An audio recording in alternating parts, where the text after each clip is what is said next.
2 dari 232 desa di Nganjuk yang melaksanakan pilkades serentak yang digelar beberapa minggu lalu kini masih dalam sengketa. Di antaranya Desa Ngudikan, Kecamatan Wilangan, dan Desa Candirejo, Kecamatan Loceret, yang saat ini prosesnya hingga ke PT UN dan hearing di DPRD.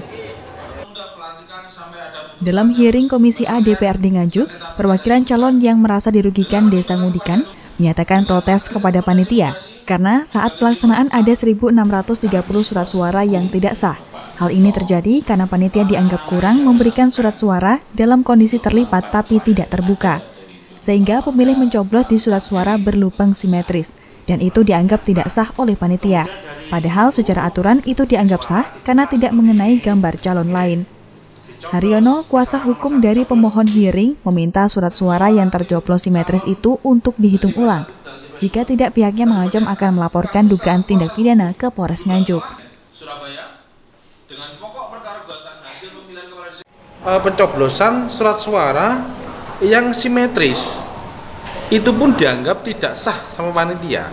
Padahal aturan-aturan yang berlaku menyebutkan sah semua. Nah, itu jadi kendala kita selama ini untuk mengajukan gugatan ini. Sampai gugatan ke PT UN, Pak, apa ada ke pidananya? Kalau memang itu memenuhi unsur diduga, pasti kita akan lakukan. Makanya selama ini administrasinya dulu yang kita dahulukan untuk tenggang waktu 30 hari kerja tadi. Sedangkan di Desa Candirejo, Kecamatan Loceret, pilkades juga menyisakan persoalan karena salah satu dari 4 kotak suara sebelum pencoblosan tidak dibuka dan tidak ditunjukkan kepada saksi, sehingga saksi mencurigai adanya kecurangan dari panitia. Hingga kini, kasus sengketa pilkades itu masih dalam proses hearing dan hukum di PT UN Surabaya. Dari Nganjuk, Ahmad Syarwani melaporkan.